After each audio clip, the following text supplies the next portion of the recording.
My first experience with MS when I was diagnosed was quite a frightening experience. We went to the doctors with a couple of symptoms, not quite sure what it was, and within a week I was being transported to hospital in an ambulance thinking I had a stroke. I was just treated for back problems because that was the initial symptom that I had. I was actually 27 when I was diagnosed, which is a very young age, and I just had my children. So it was a bit of a shock to the system.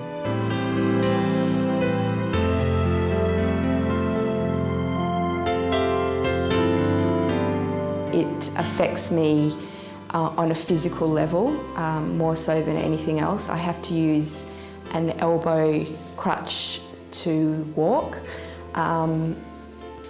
which makes it considerably harder to get around, considering I was living a very, very active life a few years ago. The past couple of years has been hard. Somebody said to me that MS is like an unwanted house guest that's always there, affects everybody in the house and never leaves. Probably the biggest changes I've had to make is mentally. Prior to the MS, I was very busy, very active, moved quickly, ran everywhere. Now, because I'm now in a wheelchair as well, I have to plan my days much better.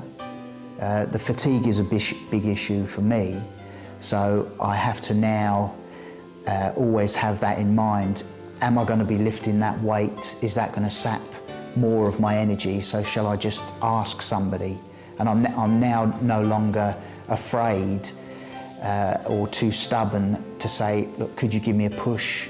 Could you help me in this way, help me that way? Whereas before I would never ever have asked anybody for anything.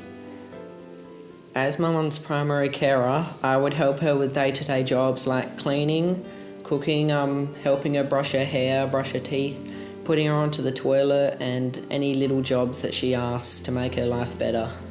Well, my children, when I was diagnosed, were young. My youngest was only just 1, so it was quite hard. I thought I was failing at being a mum because I couldn't do the things like any other mum could do. I had to sleep more often, I had to get people to look after my children.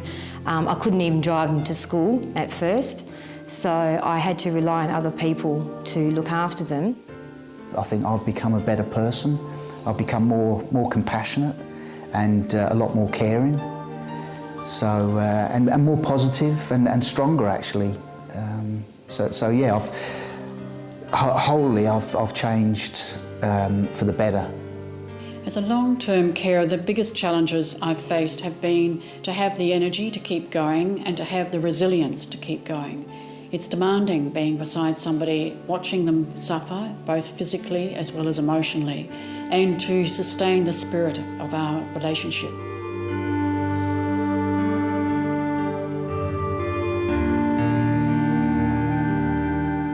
My hopes and dreams for the future, I mean, obviously I'd like a cure, but to not get any worse, to live like I'm living now, independently and healthily, and to continue to do the things that I like doing. That one day Australia will grow up and be a mature culture and society that realises the benefit of people with disabilities and people with MS bring to society. It is my hope and dream for Mum to be able to walk again someday and hopefully have more independence and be able to lead a more fulfilling life.